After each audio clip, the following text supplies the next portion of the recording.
함께 사도신경으로 신앙 고백 들으심으로 부흥의 마지막 날 저녁 집회를 하나님 앞에 드리겠습니다.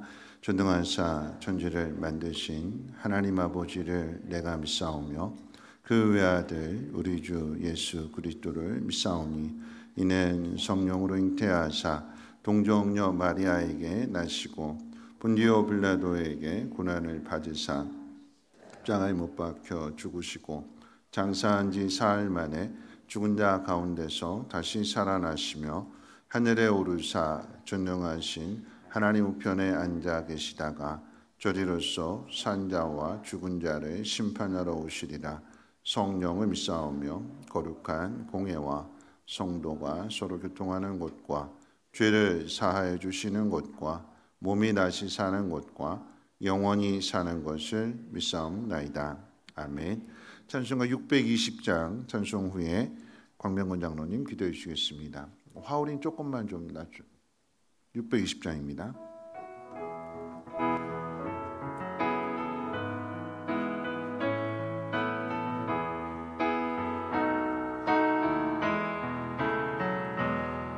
여기에 모인 우리 주의 은총 받은 자여라. 주께서 이 자리에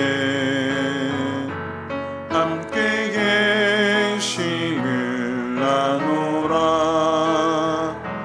언제나 주님만을 찬양하며 따라가리니 시험을 당할 때도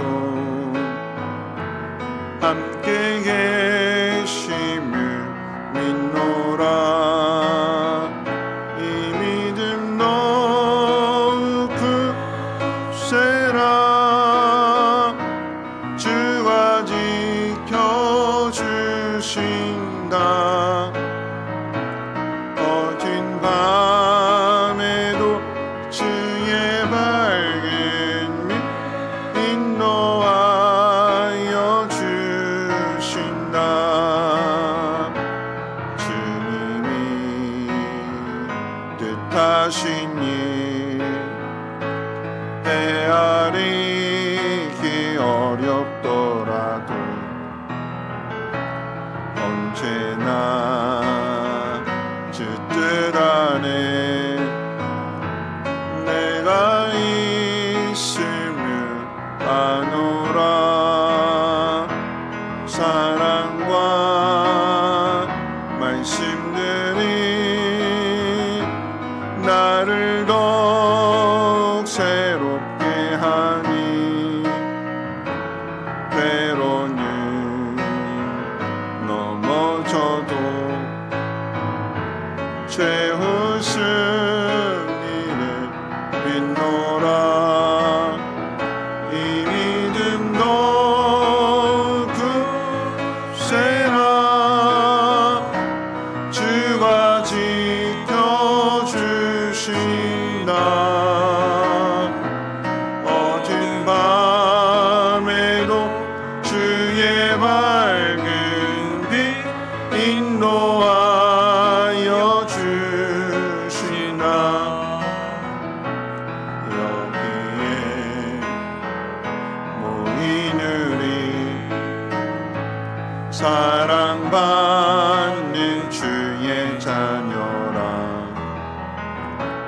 주께서 뜻하신 바 우리 통에 펼치신다. 고통과 슬픔 중에 더욱 주님 의지하오니 어려움 이겨내고 주님 너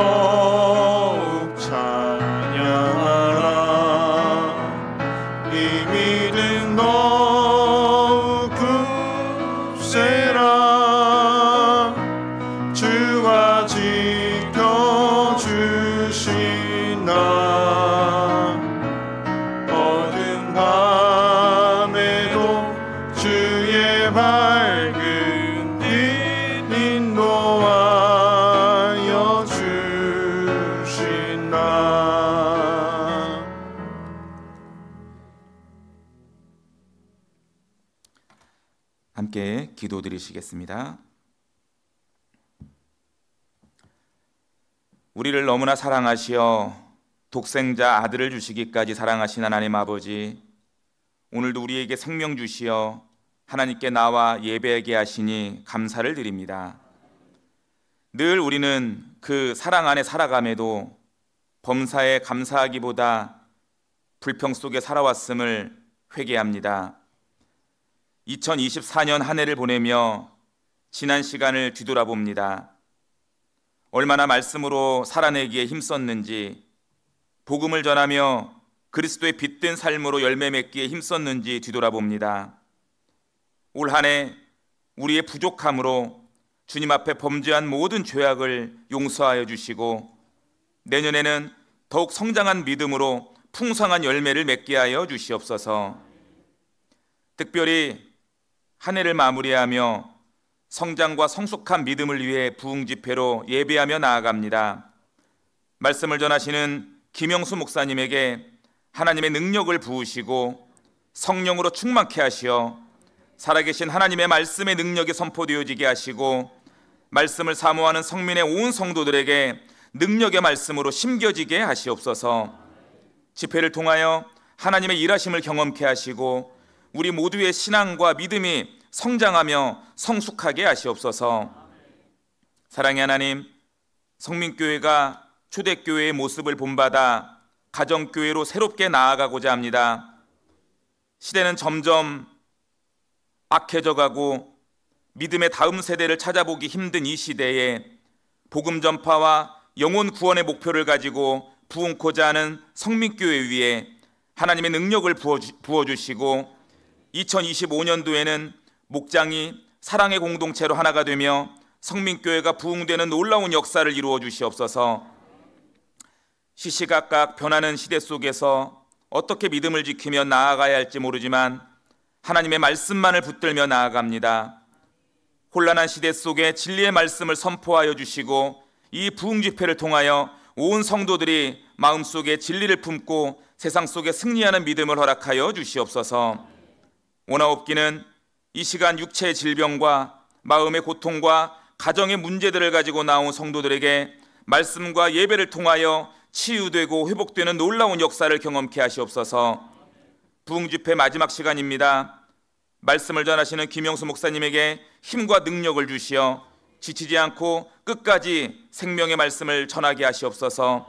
온 성도들 피곤치 않게 하시고 놀라운 하나님의 능력을 경험케 하시옵소서. 감사를 드리며 모든 말씀 살아계신 예수 그리스도의 이름으로 기도드립니다. 아멘.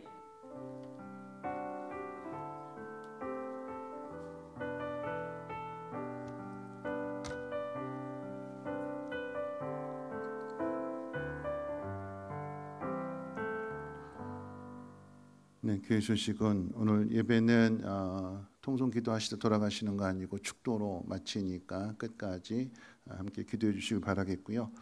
그다음에 이제 내일 우리 경로당 어르신들 또 교회 어르신들 모시고 이렇게 식사 대접하게 될 때에 내일 이제 새벽 예배 끝나고 나서부터 이제 만두 빚는다고 합니다. 그러니까 만두 전골 이렇게 샤브샤브랑 같이 식사 준비하는데 만두를 빚어야 되는데 시간 되시는 분들 새벽 예배 끝나고부터 시작하니까 새벽 예배 마치고 함께 만두 빚어주시면 어르신들 잘 대접할 것 같습니다. 예배 끝나고 나서 점심 식사하고 나서 바로 이제 또 2시 예배 이어지게 되니까 차량 운행 관계도 그 시간 맞춰서 오시는 시간 맞춰서 2시 예배 기준으로 이렇게 꼭 비슷하게 11시부터 차 운행 되니까 코스 그대로 타고 오시면 될 것 같습니다.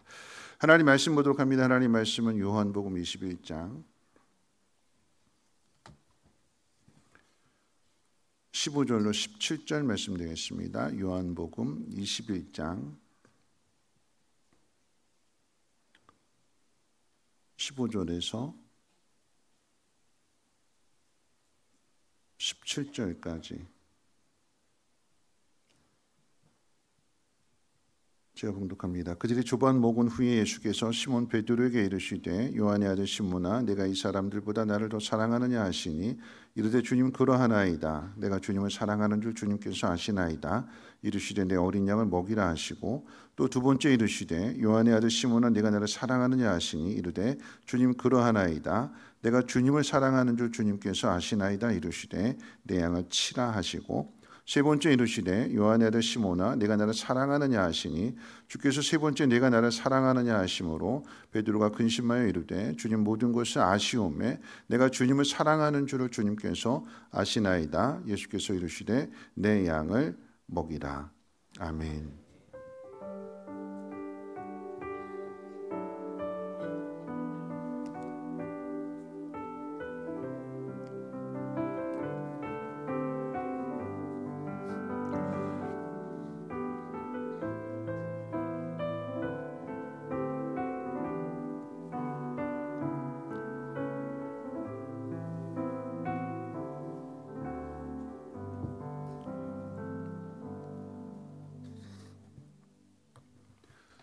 성의 마지막 날 시간입니다.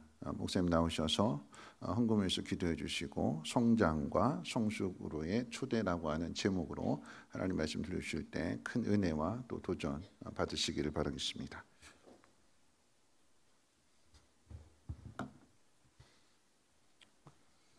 기도하시겠습니다. 하나님 아버지 감사합니다.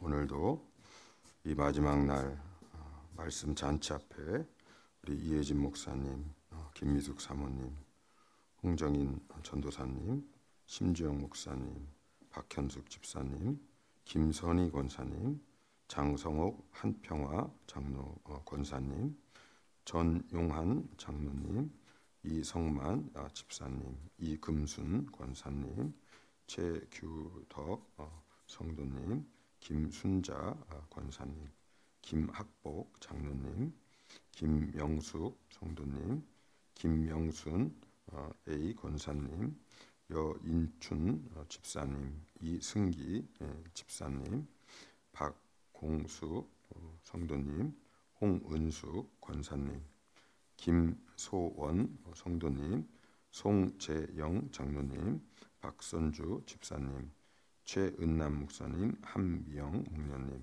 김계옥 권사님, 조영미 권사님, 권경배 집사님, 문금실 권사님, 김은성 권사님, 임성근 장로님, 이현숙 권사님, 홍혜선 집사님, 박니온 성도님, 이주희 전도사님, 하나님 이렇게 또 무명으로 많은 하나님의 자녀들이 이 집회의 말씀 잔치 사모하며 또 감사하는 마음으로 이 예물을 올려드립니다. 이 예물 위에 아벨과 같은 그 마음을 주님께서 받아주셔서 당신의 자녀들이 가는 그 길 위에 늘 형통케 하시고 주님 동행하시는 은혜 허락하여 주옵시기를 간절히 기도합니다. 무엇보다도 하나님 아버지 이 예물 위에 담긴 그 마음 가운데 마음에 가지고 있는 소원들, 기도의 제목들 주께서 들으시고 응답하여 주셔서 가장 합당한 때에 하나님 영광 받아 주옵소서. 감사하오며 예수님 이름으로 기도하옵나이다. 아멘. 어느덧 마지막 날이 되었습니다. 저는 부흥회를 인도해 본 적이 없기 때문에 지금도 이 자리에 서 있다는 게 사실 실감나지 않습니다. 제가 사경회를 인도하거나 세미나를 인도한 적은 있었는데 이런 경험은 처음이었기 때문에 하나님 왜 저를 이곳에 이런 자리 이런 식으로 부르셨을까 이렇게 기도를 하면서 하나님께서 저에게 마지막으로 주셨던 마음이 네가 20년 동안 걸어왔던 가정교회 이야기를 나누면 된다라는 그런 마음을 주셔서 제가 이렇게 담력을 가지고 이 자리까지 올라오게 되었습니다. 제가 어제 말씀드렸던 것처럼 오늘 새벽이죠. 관계 안에서 사람은 관계 안에서 치유와 성장이 일어나는데 이것은 서로 상호적이다라는 이야기를 했죠. 또 나에게 없는 것을 찢어서 줄 때 그것을 받는 사람은 그걸 사랑으로 느끼면서 치유가 일어나는 것입니다. 우리가 예수 믿고 구원받는다고 말할 때 예수를 믿고 구원받는다 이렇게 말하잖아요. 예수를 믿는다, 이 믿음이 도대체 뭘까? 성경 66권에 믿음이라는 단어가 굉장히 많이 나오는데요, 똑같은 믿음이 아닙니다. 내가 예수 믿고 구원받는다고 할 때 그 믿는다는 것은 무엇인가? 예수님께서 당신의 몸을 찢어서 주시는 그 분이 당신의 몸을 찢어가지고 나한테 주는데 그분을 알고 보니까 성자 하나님이었구나 라는 그 사실이 너무나 큰 사랑과 은혜로 다가오면서 그게 믿어지면서 예수 믿는 거예요. 그게 안 믿어지면, 그게 사랑과 은혜로 와닿지 않는다면 이제 많은 또 시간을 거쳐야 되는 거죠. 거치는 시간들을. 그래서 그 은혜와 사랑이 얼마나 큰지가 나한테 와닿을 때 치유가 일어나고 구원이 일어나는 것입니다. 그런가 하면 그 감격이, 그 감사가 내 안에 차오르면서 나도 그러면 이제 받은 그분에게 보답하고 싶다라는 그런 소망이 들면서 나도 그러면 내가 좋아하는 그분의 소원이 무엇일까?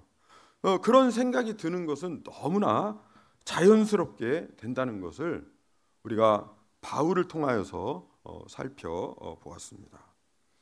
하나님의 소원은 영혼 구원하여서 나 같은 제자를 만드는 것이구나 라고 하면서 우리가 인생 최후의 소명을 발견하게 되고, 그렇게 발견한 사람은 세상 그 누구보다도 힘있고 당당하고 기쁨의 인생과 삶을 살게 되는 거죠.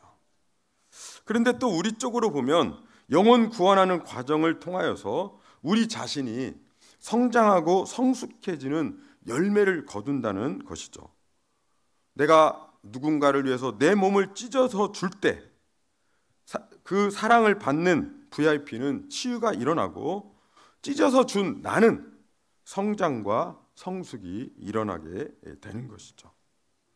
제가 가정교회 20년을 하면서 이 신비로움을 깨달으면서 내린 가정교회의 핵심은 무엇인가? 따라서 해봅시다. 목장이었습니다. 그래서 지난 3일간 다양한 관점에서 이 목장 이야기를 제가 나누었습니다. 그리고 오늘 마지막 우리의 성장과 성숙으로 하나님이 초대하는 그런 이야기입니다. 오늘 우리가 본 성경 본문은 베드로가 그물질하는 장면으로부터 시작이 되죠. 근데 베드로는 예수님을 처음 만날 그때도 그물질하다가 예수님이 이렇게 부르셨죠. 그는 예수님이 십자가에 달릴 때 어떻게 했는가? 배신했습니다. 그리고 예수님은 부활하셨습니다. 그 후에 베드로는 송충이는 솔잎을 먹어야지 뭐 이렇게 하면서 그랬는지 안 그랬는지 모르겠지만 다시 업으로 돌아갔습니다. 그래서 이날도 예수님을 처음 만날 때처럼 밤새도록 그물질을 했는데 허탕을 치고 있는 중이었습니다. 그런데 해안가에서 서 있는 한 사람이 이야기를 하는데 배 오른쪽에 그물을 던지라고 이야기를 했어요. 그래서 그 말을 따라서 오른쪽에 그물을 던졌더니 엄청난 물고기가 올라오게 되었어요. 밤새 허탕 쳤다가 엄청 흥분이 되고 기분이 좋았겠죠. 그런데 이거보다 더 놀라운 사실은 무엇인가? 그렇게 말했던 그분이 바로 부활하신 주님이라는 걸 확인한 거예요. 그래서 7절에 보면 예수께서 사랑하시는 그 제자가 베드로에게 이르시되 주님이시라 하시니, 이 요한이 그런 거죠. 이 말을 듣는 순간 베드로는 어떻게 했는가? 예수님께 달려가기 위해서 바다에 뛰어듭니다. 바다에 뛰어. 그래서 무태 올라가서 보니까 예수님께서는 숯불을 피우시고 아침상을 준비하고 계셨습니다. 그래서 예수님께서는 너희들이 잡은 생선을 가져와라 이렇게 하시면서 제자들을 그 아침에 이리저리 먹이시죠. 이렇게 식사가 다 끝난 다음에 예수님이 베드로에게 질문을 하기 시작합니다. 근데 이 질문이 예사롭지가 않아요. 15절에 이러죠. 요한의 아들 시몬아, 내가 이 사람들보다 나를 더 사랑하느냐 하시니 이르시되 주님 그러하나이다. 내가 주님을 사랑하시는 줄 주님 아시나이다. 이르시되 내 양을 먹이라. 또 두 번째 이르시되 요한의 아들 시몬아, 내가 나를 사랑하느냐 하시니 이르시되 주님 그러하나이다. 내가 주님을 사랑하시는 줄 주님께서 아시나이다. 이르시되 내 양을 치라. 세 번째 이르시되 요한의 아들 시몬아, 내가 나를 사랑하시냐 하니 주께서 세 번째 나를 사랑하시냐 하므로 베드로가 근심하여 이르되 주님 모든 것을 아시오매 내가 주님을 사랑하는 줄을 주님께서 아시나이다. 예수님께서 이르시되 내 양을 먹이라. 그럼 이 질문의 한복판에 있는 베드로가 우리 각자 나라면 어떨 것 같습니까? 나였다면 그 느낌, 그 상황이 어떻게 다가왔을까요? 예수님을 보는 앞에서 세 번씩이나 부인했던 전적을 가진 실패한 베드로. 그 베드로 입장에서 굉장히 복잡하지 않았을까요? 단단히 아마 혼쭐 내주려고 이러는 것일까? 이런 여러 가지 생각을 했을 터인데, 그러나 사실 이것은 실패한 베드로를 치유하고 사명을 주시기 위해서 하시는 예수님의 질문이에요. 혼쭐 내려고 하는 게 아니에요. 그런 베드로를 가만히 보면 베드로는 보통 제자가 아니었죠. 일찍이 주님은 베드로를 향하여서 내 교회를 너의 반석 위에 세우겠다라고 일찍이 약속하셨습니다. 그러니까 지금 교회의 반석이 돼야 될 사람이라는 것을 베드로 자신도 알고 있었습니다. 그런데 그런 자신이 예수님을 보는 그 바로 앞에서 세 번씩이나 부인했으니 정신이 돌아온 다음에 자기 자신에 대해서 얼마나 실망이 컸겠습니까? 그래서 누가복음 22장에 보면은요, 세 번 부인하면서 몸부림을 치면서 격렬하게 울었다라고 그렇게 표현하고 있습니다. 나는 이 땅에 쓸모없는 인생이야. 나 같은 놈은 예수님을 세 번씩이나 부인한 놈이야. 나는 나를 이제 믿을 수 없어. 이런 탄식을 하면서 자기 자신에게 이런 주용글씨를 붙이고 평생을 사는 그런 인생이 된 거죠. 이렇게 자기 자신에 대해서 이런 저주, 내적 맹세를 하고 있다 보니까 그물을 던지라고 했던 분이 예수님이라는 것을 알고 바다에 뛰어들 정도로 기쁘고 좋았지만 막상 예수님 앞에 가서는 품에 안기지도 못하고 그렇다고 말 한마디 꺼내지도 못하는 그냥 꿀먹은 벙어리가 되었어요. 너무 뻔뻔하고 염치가 없는 거죠. 12절에 이렇게 표현하죠. 제자들이 주님이신 줄 아는 고로 당신이 누구냐 감히 묻는 자가 없더라. 다 꿀먹은 벙어리가 돼요. 여러분, 외상후 스트레스 장애라는 이야기 들어보셨나요? 제 둘째 아들이 있는데요. 군에 가서 자대 배치 받은 그 다음 날 지휘관의 승용차를 운전하다가 사고가 나면서 외상후 스트레스 장애 진단을 받고 군에서 두세 달 만에 나왔습니다. 그 후에 이 아이는 운전을 하다가 공황장애 왔기 때문에 운전을 하지 못합니다. 그런데 치료하려면 이걸 치료할 수 있는 유일한 방법은 뭐냐면요, 다시 운전대를 잡는 거예요. 그런데 공황장애가 왔기 때문에 다시는 운전대를 잡을 수가 없어요. 근데 치료하는 방법은 잡는 것밖에 방법이 없다고요. 최근에 이런 이 부분에 대해서 자기가 왜 그랬는지 그때 이야기를 천천히 할 수 있는 환경도 만들어주고 정서적으로 지지를 하면서 다시 최근에 운전대를 잡았습니다. 그리고 지금 6주째 운전을 하면서 지금 출퇴근을 하고 있어요. 여러분, 이렇게 비행기에서 만약에 추락해서 유일하게 생존을 했다, 그럼 그분을 치료할 수 있는 유일한 방법은요, 다시 비행기 타는 거예요. 모든 치유는 실패의 현장으로부터 출발합니다. 내가 도망간 자리, 실패한 자리, 두려웠던 자리, 수치스러웠던 자리, 그 고통의 자리로 돌아가서 다시 직면하는 것으로부터 모든 치유는 시작하게 되는 거예요. 그러니까 오늘 주님은 이 실패한 베드로를 불러들여 가지고 이거 작업을 하는 거죠. 여기 숯불이 나오는데요, 여기 이 숯불은 요한복음에 딱 2번 나와요. 이 숯불이라는 단어가, 한 번은 베드로가 예수님을 3번 부인하는 현장에 숯불이 있었고요, 지금 또 여기에 있는 거예요.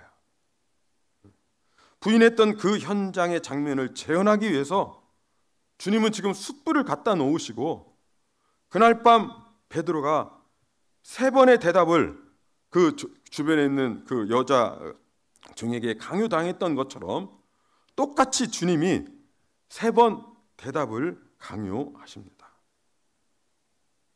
요한의 아들 시몬아, 너 나 사랑하니? 주님 그러하이다.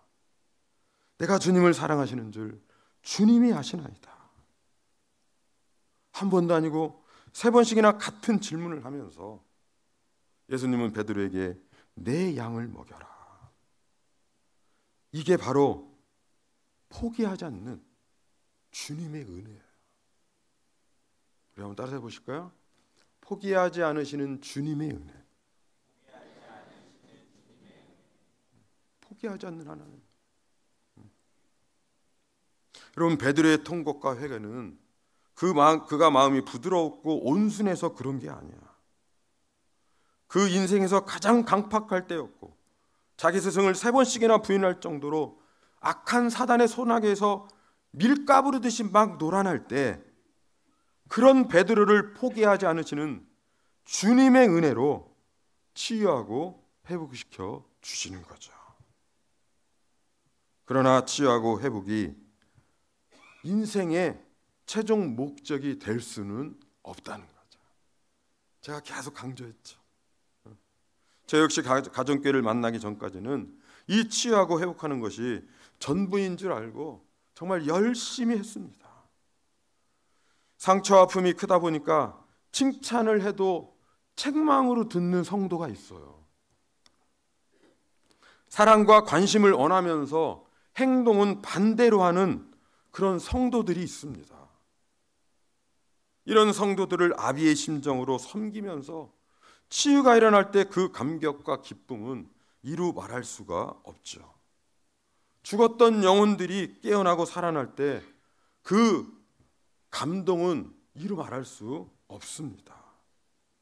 그러나 그것으로는 주님이 꿈꾸시는 성장과 성숙은 일어나지 않는다는 거예요.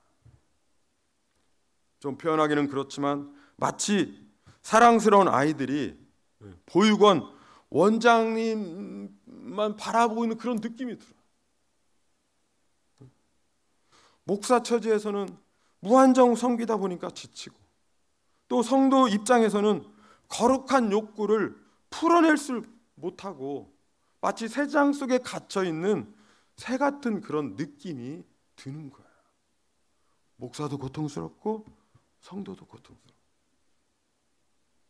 그래서 예수님께서는 그 다음 단계로 이렇게 베드로를 치유하고 회복시켜준 다음에 이 실패한 베드로를 그때 그 현장에서 이렇게 다 치유하신 다음에 집으로 돌려보내지 아니하시고 이제는 사명을 회복해 주십니다. 내 양을 먹이라. 오늘부터 양을 치는 목자가 되라. 목자가 되라. 왜요? 베드로는 고기 잡는 인생으로 만족할 수 없다는 것을 주님이 정확하게 알고 계시는 거예요. 구원받은 모든 성도들에게는 그 DNA가 다 있어요. 한 사람도 예외 없이. 모양은 다르지만. 그래서 이걸 아는 사도 바울도 에베소 4장 11절 12절에서 말씀하십니다. 우리 PPT 한번 띄워주시고요. 우리 에베소 4장 11절 12절 말씀 우리 한번 같이 읽어볼까요? 함께 시작.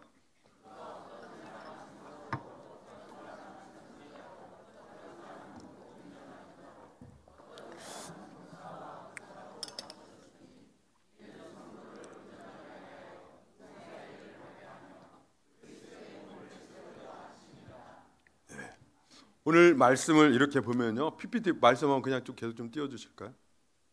에베소 4장 보면은 여기 보면은 그가 어떤 사람을 하면서 사도요, 선지자요, 복음을 전하는 자요, 목사, 교사 이렇게 전하. 이거를 그냥 다 뭉뚱그려서 합치면 오늘날 전문 신학을 한 목사라고 생각합니다. 여러분 누구나 다 수술할 수 있죠. 그러나 전문 의학 공부를 한 사람이 수술을 하죠. 누구나 다 목회할 수 있어요. 그러나 이건 전문이 필요한 거죠. 목사인데 이는 다시 말하면 왜 목사를 세웠는가? 이는 성도를 온전케 하여 봉사의 일을 하게 하며 그리스도의 몸, 다시 말하면 교회를 세우려 하심이라. 이렇게 되어 있어요. 다시 말하면 하나님께서 목사를 교회에 보내신 파송한 이유는 무엇인가? 성도를 온전케 하는 거죠. 그래서 성도는 어떻게 해요? 봉사의 일을 하게 한다는 거예요. 여기서 말하는 봉사는 미니스트리, 목회를 말하는 것입니다. 그렇게 해서 목사와 성도가 함께 주의 몸된 교회를 세워 나가는 거라는 거죠. 근데 이 개역 개정판이 나오기 전에는 여기 뭐라 하냐면 성도를 온전케 하며 열을 묘로 돼 있었어요. 그러면 다 목사가 하는 것처럼 돼 있었다고요.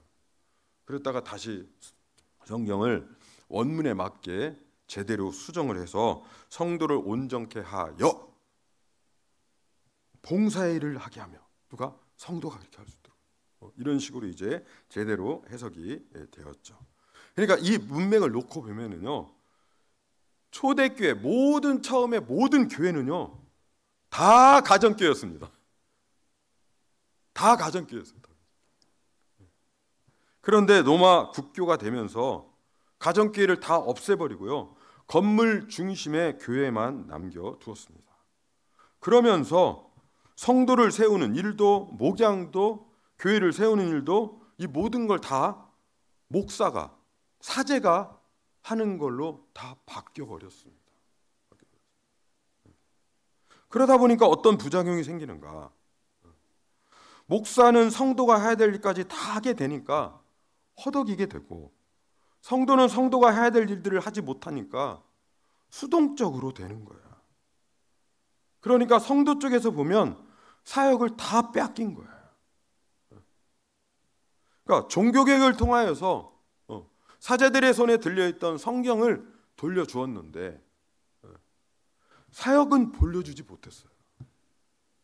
절반의 종교개혁이에요.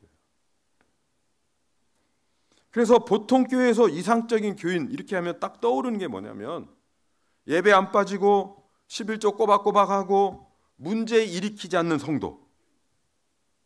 근데 수동적으로 되다 보니까 또 한편으로는 한몸 공동체라는 의식은 희미해지고 대신 고객이라는 정체성을 장착해 가는 겁니다. 교회 성도가 아니라 고객입니다. 고객. 여러분 제가 엠블런 호텔에 투숙을 했는데요, 로비에 휴지가 떨어져서 막 뒹굴어요. 제가 치울까요? 안 치울까요? 제가 호텔 로비에 지저분한 게 막 있으면 제가 그걸 치우고 갈까요? 그냥 갈까요? 목사라도 치우고 갈 거거든요. 목사도 안 치워요. 고객이거든요. 백화점에 휴지가 떨어졌다고 고객이 휴지를 줍나요? 안 줘요. 백화점에서 휴지를 줍는 분은 거기 관계된 분이에요. 호텔 로비에 지저분한 걸 치우는 분은 거기에 관계된 분이지 고객은 치우지 않습니다. 그래서 호텔 가는 거예요. 내 돈 내산. 내 돈 내산. 그러니까 이런 고객의 정체성을 가지고 교회에 오니까 조금 불편하면 못 견딥니다. 못 견딥니다. 어떻게 하면 주방에 덜 들어갈까? 왜요? 난 고객이니까. 어떻게 하면 조금 편하게 할까? 왜요? 고객이니까. 왜 이렇게 변질되었는가? 정말 우리 주님 보시면 한문 공동체라고 했거늘 한문 공동체가 아닌 거예요.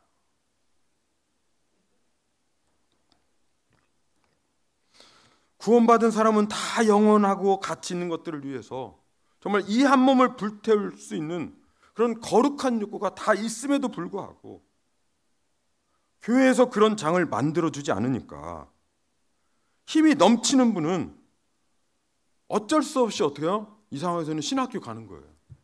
그렇게 하지 일을 하나님 주신 이 열정을 불태울 수 있으니까. 그래서 힘이 넘치는 분은 신학교를 가든지 아니면 그냥 고객 마인드로 살아가든지. 그러다 보니까 목장을 만나면 이런 분들이 정말 물 만난 고기가 되어서 사역자보다 더 신나는 사역을 하더라고요. 아멘. 네. 물 만난 고기가 되는 거예요. 내 안에 잠재되어 있는 나도 거룩한 일에, 나도 주님 기뻐하시는 일에 던질 수 있는 환경이 만들어지면 막 폭발력이 생기는 거죠. 주님은 베드로 안에 있는 이 DNA를 보시고 잠자고 있는 영적 열정을 지금 깨워주고 일깨우고 있는 거죠. 또 하나는 이 영혼 구원을 하여 제자 삼는 이 과정을 통하여서 베드로가 비로소 우리 베드로 형님 되게 성질 급하잖아요. 성장하고 성숙할 것을 우리 주님이 기대하고 계시는 거야. 그래서 내 양을 치라. 너 양치는 목자해. 알았지? 이 말씀하시는 겁니다. 아멘. 네, 여러분, 목장을 하면 다 좋은 거 아닙니다. 저희 교회만 보더라도요, 우리끼리 치유하고 우리끼리 회복하는 것에 초점을 두고 정말 한 가족처럼 살았어요. 그렇게 살 때 불편함이 없었거든요. 그냥 좋았습니다. 그런데 이제는 영혼 구원하는 그런 사역자로 살아가는 것으로 이렇게 훈련하게 되면서 어떻게 되는가? 물질적 희생도 따라오죠. 시간의 희생도 하죠. 무엇보다도 나와 다른 사람과 영적 가족이 되어져 간다는 것은 나를 깎고 다듬고 쪼이는 것으로 불편합니다. 셋이 있는 것보단 둘이 있는 게 낫고요. 둘이 있는 것보다는 혼자 있는 게 훨씬 편하거든요. 근데 목장으로 모여보세요. 거추장. 그러니까 고객 마음으로 살 때 느껴보지 못했던 삶이 불편함도 있고요. 섬김이나 희생이 있었지만 우리 성도들은 그럼에도 불구하고 면역력이 생기면서 성장하고 또 세상에서도 성공하게 되더라고요. 그렇게 불편했음에도 불구하고. 그래서 다시 옛날 교회로 돌아가자고 그러면 절대 돌아가지 않습니다. 물론 불편함이 있죠. 근데 그 불편함을 극복하고도 남는 그 보람이 있는 거예요. 이를테면 목원들이 새벽에 병원 갈 일이 생겨가지고 새벽 1-2시에 목자에게 연락을 하면 싫어할 것 같은데 안 싫어하더라고요. 왜 그러는가? 이 새벽에 전화하는 거는 나를 지금 목자로, 목녀로 인정받았다라는 그 기쁨 때문에 열일 제치고 가더라니까요. 열일 제치고. 똑같은 성도였는데 내가 별로 잘난 것도 없는데 나를 목자님, 목녀님 이렇게 존중받고 존중해주는 그게 너무 감사한 거예요. 이러면서 우리가 하지 않았을 때는 느끼지 못했던 그런 감사와 행복을 만나게 되니까 물 만난 고기가 되는 거죠. 제가 가끔가다 저에게 와서 투정하는 그런 목자 목녀 있으면 제가 그래요. 아유, 그러세요. 그럼 이제 이번 달까지 하시고 사역 좀 쉬면 어떨까요? 제가 이렇게 말씀드리거든요. 이제 좀 쉬었다 하시죠. 그러면요, 아유, 그래도 그냥 해야죠 뭐. 절대 안 그만둬요.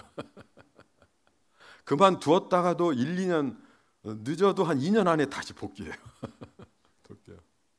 그러면서 경험자들이 하는 이야기가 목자 그만두면 안 돼. 그만두지 마. 손해야, 손해. 절대 그만두지 마. 그만두면 더 힘들어. 그래서 우리가 가정교회를 한다는 것은 목사는 기도와 말씀에 집중하고 또 성도를 훈련시키고 교회 방향을 결정하는 리더십을 발휘하는 거예요. 이게 목사가 해야 될 역할인 거예요. 성도들이 세상에 나가서 열심히 일할 때 기도와 말씀에 집중하는 거죠. 그래서 시간이 될 때마다 성도들을 열심히 훈련시키는 거죠. 뿐만 아니라 우리 교회가 나가야 될 방향을 결정하는 거예요. 그래서 방향을 결정하려면 어떻게 되는가? 신선해야 됩니다. 그래서 회사에도 보면 임원으로 갈수록 어때요? 임원으로 갈수록 책상에 앉아 있는 시간보다는 골프 치러 가죠. 골프 치러. 왜 골프 치러 갈까요? 놀러 가는 게 아니에요. 뭔가를 중요한 것을 결정하는 사람들은 바쁘거나 쫓기거나 스트레스가 있는 상황에서는 하면 안 되잖아요. 그래서 최상의 컨디션을 유지하기 위해서 자기 몸과 마음을 계속 만들어가는 거야. 그렇게 되기 위해서는 시간적으로 여유가 있어야 돼요. 그래서 목사님이 너무 바쁘면 안 돼요. 또 성도는 어때요? 주님의 양을 치는 목자 사역을 하는 거예요. 그래서 목장이 무엇인가? 한 6명에서 10명이 이렇게 같이 모여서 가족이 되는 거예요. 그래서 목장이 함께 이렇게 모일 때는 어떻게 되는가? 옛날에 구역 만들 때는 어떻게 해요? 지역으로 나누죠. 지역으로. 뭐 안산, 뭐 서쪽, 북쪽 뭐 이런 식으로. 근데 목장은 지역으로 나누는 게 아니라요. 자연적으로 내가 원하는 곳으로 선택해서 가는 거예요. 그렇게 해야지 한 가족이 되니까. 그래서 6명에서 10명이 이렇게 함께 모여가지고 목자를 중심으로 해서 가족을 이루는 거야. 그래서 목자의 그러면 역할은 무엇인가? 한마디로 말해서 목자는 영적 지도자이고 목장의 책임자입니다. 그래서 우리 목장의 목원은 이제부터 내가 책임진다. 그러다 보니까 하나님께서 우리가 세상 생활, 직장 생활 하면서 한 6명 이렇게 한 6, 7명 이렇게 함께 모아주면 그 정도는 할 수 있잖아요. 그래서 이렇게 함께 모여서 내가 그 책임자라는 생각을 가지고 보듬어 안는 거죠. 그런가 하면 이 목장 사역은 영적인 일이기 때문에 목자의 핵심은 따라해 봅시다. 기도하는 사람. 기도하는 사람이에요. 실력 있는 사람, 뭐 많이 배운 사람, 뭐 능력 있는 사람 아니에요. 기도하는 사람. 기도하는 사람. 그런가 하면 섬길 수 있는 사람. 섬길 수 있는 사람. 그래서 기도와 섬김이 돼 있으면 할 수 있어요. 기도와 섬김. 왜? 하나님이 그 기도와 섬김을 통하여서 일하시기 때문에 그래요. 그래서 목자는 누구인가? 하나님께서 맡겨주신 양을 책임지는 그런 사람입니다. 교회가 이런 체질로 목회자는 목회자의 자리에, 그죠? 성도는 성도의 자리에 이렇게 딱 이렇게 자리가 잡히게 되면 그런 교회 어떤 모습일지 한번 이렇게 상상해 보시기 바랍니다. 그런 교회가 되면 무엇보다도 가장 큰 변화는요, 불신자가 VIP가 목장에 와서 예수님을 영접하고요, 예수 믿는 사람들은 목장에 와서 성장과 성숙이 일어나고요. 그러다 보니까 기쁨과 감사가 주일 예배 때마다, 매 주일마다 웃고 우는 그런 간증이 이어져 가는 거죠. 여러분, 이런 교회 행복한 교회 아닐까요? 뭐 어떤 교회 가면은 여전도에 헌신 예배 드리면 간증해야 될 분을 찾으면 없어가지고 나이 드신 연로한 권사님 또 나오셔가지고 제가 말이죠, 6.25 때 피난 갈 때 이런 간증. 근데 이런 식으로 우리가 체질이 딱 잡히면 매 주마다 새로운 간증들이 계속해서 쏟아져 나오는 거죠. 그런데 그런 교회, 그런 목장을 만들려면 오늘 말씀처럼 은혜 받고 치유되고 회복하는 자리에서 이제 내 양을 치라, 이 자리로 나가는 거예요. 아멘. 하나님, 양치는 목자가 되라. 아멘. 이 자리로 넘어가야 돼요. 한 단계 올라가셔.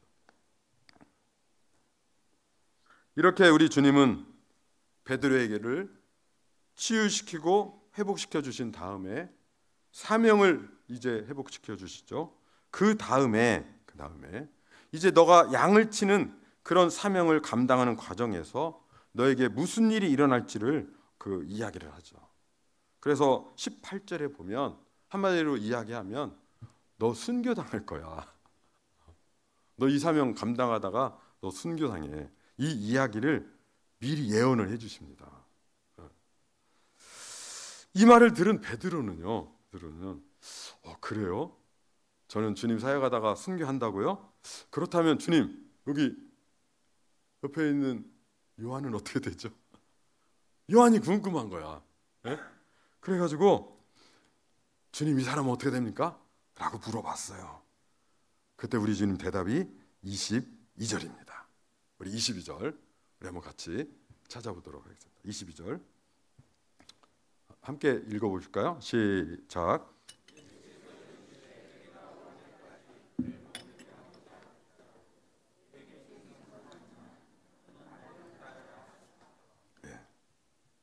쉬운 말로 말하면요, 그 사람이 어떻게 되든지 신경 쓰지 말고, 야, 너는 있잖아, 너의 길을 가.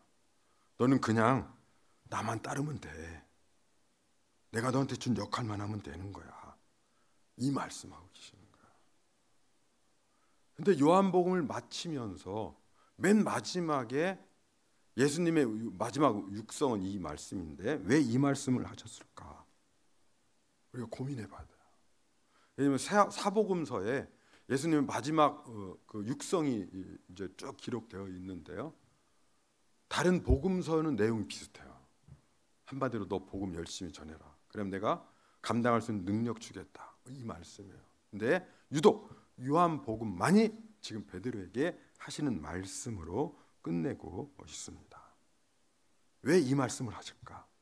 영적 전쟁터인 이 세상에서 양을 치는 목자의 길을 걸어갈 때 그 사명을 감당하는 과정에서 승리하려면 사명자의 자기 인식이 있어야 된다는 것입니다. 내가 지금 무슨 역할을 감당하고 있는지 이것을 분명히 하고서 앞으로 평생을 이 사역을 할 때 이걸 분명히 하고 가라는 거야. 그러니까 예수님이 이 말에 타박하면서 화가 나가지고, 야, 다른 사람 상관 말고 네 일이나 해 짜사. 이게 아니에요. 이렇게 해석하면 나중에 천국에 가면 예수님이, 야, 너 날 왜 이렇게 뻘쭘하게 만들었니? 예수님이 그렇게 말씀하실 거예요. 예수님이 핀잔 주고 타박하느라고 너나 잘해 임마, 이런 식으로 하신 말씀이 아닌 거예요. 다시 말하면 성민교회 안에서 똑같은 목자로 부르심을 받은다 할지라도 모양이 다를 수 있다는 거예요. 오늘 이거 꼭 기억하셔야 돼요. 목자가 되시면서 어떤 목자님은 대접을 받을 수도 있지만 어떤 목자님은 무시당할 수도 있습니다. 어떤 목자님은 막 쭉쭉 뻗어나갈 수 있는데 또 어떤 목자는 허덕일 수도 있다는 거예요. 모양이 다 다르다는 거예요. 그러나 그런 일이 일어날 때 그것이 가치의 차이도 아니고 성공과 실패냐의 차이도 아니고 그 모습으로 부름받아서 각자 그 역할을 감당하고 있는 중이라는 거예요. 이거 기억하라는 거예요. 다른 사람이 어떻게 되든지 너는 그 사람과 비교하는 것으로 너희 가치 판단 기준으로 삼지 말라는 것입니다. 내가 하는 그 일의 본질 때문에 그냥 너는 나만 따라오면 돼. 그래서 마지막 이 말씀의 행간을 해석하면 이런 거야. 따라서 해봅시다. 너는 너대로 잘하는 것이고 그는 그대로 잘하는 것이고 나는 나대로 잘하는 거야. 우리 성민교회 안에 목장이 만약에 50여 개 있다. 그러면 50여 개 목장마다 다 다를 텐데 50여 개 목장이 다 잘하고 있다는 거예요. 줄 세우지 않기. 아멘. 줄 세우지 않기. 아멘. 앞으로 목장하시면서 줄 세우지 않는 서열을 정하고 뭐 능력을 정하고 뭐 분간 횟수 뭐 세례받은 뭐 다 줄 세우지 않기. 편가르지 않기. 각자 나는 나대로 잘하고 너는 너대로 잘하고. 그래서 각자 부름받은 모습에 충성하기만 하면 우리 모두는 다 성공한 거죠. 이 말씀을 예수님께서 이르시되 내가 올 때까지 그를 머물게 하고자 할지라도 내가 무슨 상관이냐 너는 나를 따르라 이렇게 말씀하신 거예요. 빈자냐 아니에요.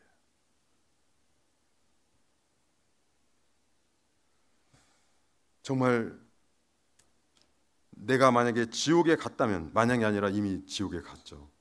지옥에 갔다면 포기하실 법도 한데 지옥까지 쫓아오는 포기하지 않는 그 하나님의 은혜, 이 은혜와 사랑을 덧입은 자로서 우리가 성민교회 안에서 부르심의 모양은 앞으로 다 다르겠지만 영혼 구원에서 제자를 삼는 그 사명에 있어서는 누구도 예외 없이 따라합시다. 집중. 그럼 우리 집중하다가 우리 모두 천국에서 만납시다. 아멘.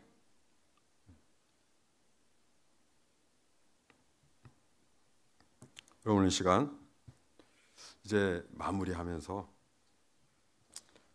이미 목자 목녀가 되신 분 가운데서 오늘 말씀을 들으면서 이 주일부터 여기까지 오면서 내가 다시 목자로서 새롭게 마음가짐을 하고 오늘 마지막 말씀처럼 너는 너대로 잘하는 것이고 나는 나대로 잘하는 거라는 이 말씀 마음에 새기면서 제가 다시 목자의 길을 가겠습니다. 새롭게 한번 똑같은 목자지만 어제와 다른 그 목자의 길을 가겠습니다. 내가 장로 권사의 직분은 내려놓는 한이 있더라도 주님 부르실 때까지 제가 목자 사역은 내려놓지 않겠습니다. 왜? 영혼 구원하는 일은 죽을 때까지 해야 되기 때문에. 장로 권사는 내려놔도 목사라는 직분은 내려놔도 영혼 구원하는 사역은 우리가 죽을 때까지 내려놓을 수 없기 때문에 오늘 이 시간 그런 결단을 하시는 분은 조금 좀 불 좀 켜주시면 좋겠습니다. 가깝게 자리에서 일어서시기 바랍니다. 눈치 보지 마시고. 네, 감사합니다. 자리에서 일어서세요. 이미 내가 목자 목녀를 사용하고 있지만 이번 집회 기간을 통하여서 주님, 제가 다시 한번 새롭게 시작하겠습니다. 힘 주십시오. 어떤 경우가 돼도 이제는 이 목자 목녀 사역은 제가 포기하지 않겠습니다. 그런 분들 자리에서 일어서십시오. 하나님 축복하실 것입니다. 그런가 하면 지금은 목자 목녀는 아니지만 앞으로 여러 가지 기회가 되고 상황이 주어지면 주님, 저 목자하겠습니다. 주님, 저 목녀하겠습니다. 저 시켜주십시오. 이렇게 하나님께 자원하시는 분 일어서시기 바랍니다. 자리에서 일어서십시오. 하나님이 축복하십니다.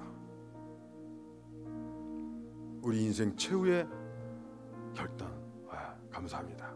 일어나세요. 망설이지 마시고 일어나십니다. 네, 좋습니다. 우리 성민교회가 해야 될 일이 있습니다. 하나님은 사람을 통해서 하십니다. 하나님은 우리를 통해서 하나님 일하십니다. 여기에 계신 분들이 목자를 안 하시면 다른 교회 성도들 데려다 목자 시킬까요? 그건 아니잖아요. 지금은 제가 목자 목녀는 아니지만 하나님이 다시 기회를 주신다면 제가 목자로 목녀로 헌신하겠습니다 라고 하는 분들은 네, 좋습니다. 그 일어난 결단에 하나님 복 주십니다. 감사합니다. 감사합니다. 그런가 하면 3일간의 집회를 통해서 뭐 가정교회, 목장, 목자 이런 말을 들으면 아직 저 생소합니다. 그래서 가정교회와 목장에 대해서 좀 더 제가 이해하고 싶습니다. 궁금합니다. 그래서 2025년 평신도 세미나가 열리면 제가 평신도 세미나에 참여해서 목장이 뭔지 제가 몸으로 한번 체험하고 오겠습니다. 이런 소망이 있으신 분들은 자리에서 일어서시기 바랍니다. 하나님께서 은혜 주실 거예요. 네, 좋습니다. 여러분 평신도 세미나 가면 천사 대접 받습니다. 극진한 VIP 대접 받습니다. 그리고 자연스럽게 목자 목녀가 무엇인지 더 이상 말을 하지 않아도 보고 배움으로 우리가 이해할 수 있게 됩니다. 일어나세요. 2025년에 네, 좋습니다. 목자 목녀 평신도 세미나가 전국적으로 있을 터인데 거기 참석하시면 좋겠어요. 마음에 소원이 있으신 분들 지금 하나님 내 마음을 건드실 때 여러분 반응하시기 바랍니다. 그런가 하면 주님, 목장은 조직이 아니라 성장과 치유가 동시에 일어나는 작은 교회. 주님이 가장 기뻐하시는 일이 목장을 통하여서 이루어진다는 것을 제가 이제 인정하면서 앞으로 우리 성민교회가 가정교회로 목장으로 이렇게 나갈 때 내가 목원으로서 적극적으로 제가 참여하겠습니다. 그래서 어떤 식으로라도 우리 교회가 가정교회로 또 목장에 세워져 가는 일에 제가 헌신하겠습니다. 보내주시는 VIP를 섬기겠습니다 라고 마음의 소원이 있으신 분들은 자리에서 일어나시기 바랍니다. 네, 일어나십시오. 네, 좋습니다. 네, 좋습니다. 자리에서 일어나시기 바랍니다. 왜 하나님께서는 우리를 이제는 가정교회로 영혼을 구하여 제자를 삼는 평신도 사역자로 우리를 다 부르시는 천국 잔치이기 때문에 그렇습니다. 이제 우리 1분 동안 앉아 계신 분들은 서 있는 분들을 축복하시고 또 서 계신 분들은 하나님 오늘 일어선 이 저의 일어섬이 제가 그냥 필 받아가지고 일어선 것이 아니라 감정이 동해서 일어선 것이 아니라 제 안에 계신 성령께서 우리를 하나님 인도해 주셨기 때문에 하나님 그렇다는 그런 믿음으로 1분 동안 우리 한번 침묵으로 함께 같이 하나님의 음성 듣는 시간 갖도록 그렇게 하겠습니다. 우리 1분 동안 침묵하며 기도하겠습니다.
네, 이제 서 계신 분들은 자리에 앉아주시고요. 이제 우리 목사님 나오실 때까지 우리 통성 기도하도록 하겠습니다. 여러분, 우리가 알게 모르게 지금 악한 사단에게 영적 전쟁을 선포한 것입니다. 이 일은 성령께서 도우지 않으면 안 되는 그런 일이기 때문에 성령님께서 우리를 축복해달라고 우리 한번 통성을 함께 간절히 기도하시겠습니다. 하나님 아버지,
찬송 한 곡도 하시고 한 번 더 기도하실 텐데요. 우리 사용하소서 함께 찬양하고 한 번만 더 기도합니다.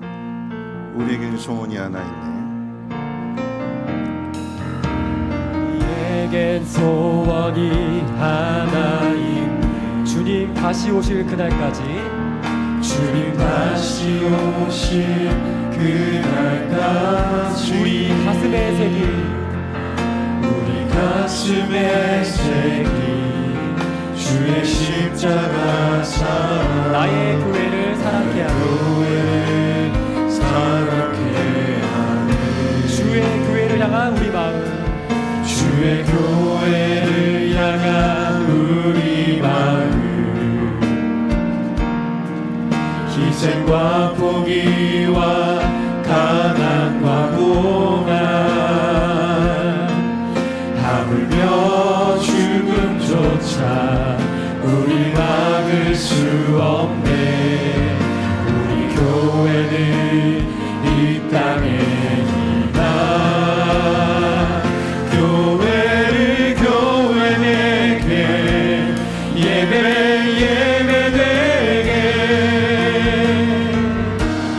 우릴 사용하소서. 진정한 부흥의 날 오늘 임하도록 우릴 사용하소서. 성령 안에 예배하리라. 성령 안에 예배하리라. 자유의 마음으로 사랑으로 사역하리라. 교회는 생명이니 교회를 교회되게 예배되게 우릴 사용하소서. 진정한 부흥의 날 오늘 임하도록 우릴 사용하소서.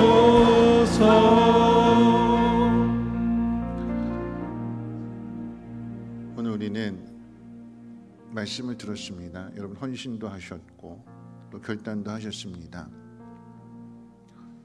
다시 한번 기도하기 원하는데요. 우리가 가정 안에서 우리 부모님들이 이제 하나님 부르심을 받게 되었을 때에 그 마지막 임종하는 그 순간에 여러분의 자녀들이 여러분에게 엄마, 아빠는 내 인생에 있어서 최고였어. 엄마, 아빠 고마워, 사랑해. 그 말을 듣는다라고 하면 여러분 마음이 어떨까요? 힘들게 하고 아프게 하고 속썩이게 하고 그런 모든 과정 속에서 품어주고 기다려주고 사랑해주고 그런 과정들이 있었기 때문에 오늘 내가 이 자리에 있는 것은 엄마 아빠 때문이야. 엄마 아빠 최고야.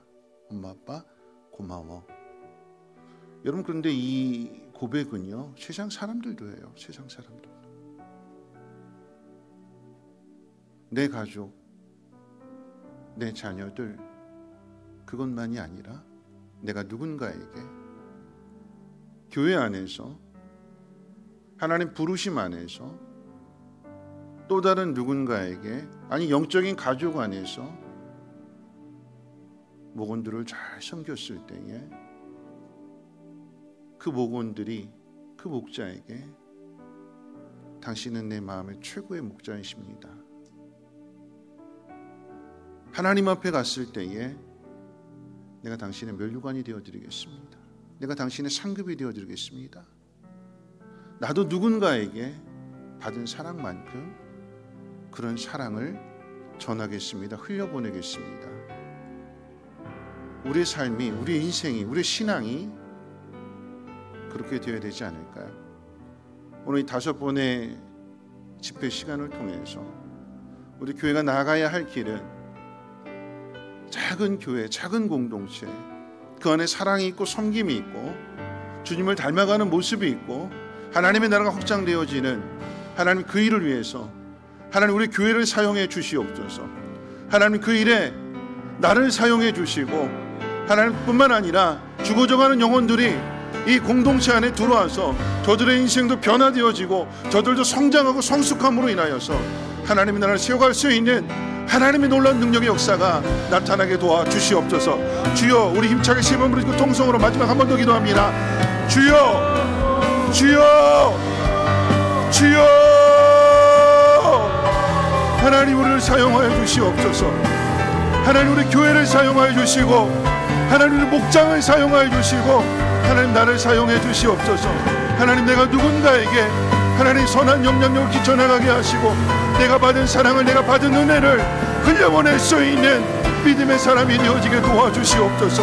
나는 연약하지만, 나는 부족하지만 나를 부르신 주님이 나와 항상 함께한다는 그 약속의 말씀을 믿으며 받은 은혜를, 받은 사랑을 흘려보낼 수 있는 믿음의 사람들 되어지게 도와주시옵소서. 네가 나를 사랑하느냐 물으실 때에 베드로가 주여 그러하나이다, 주여 주님이 내 마음 아십니다.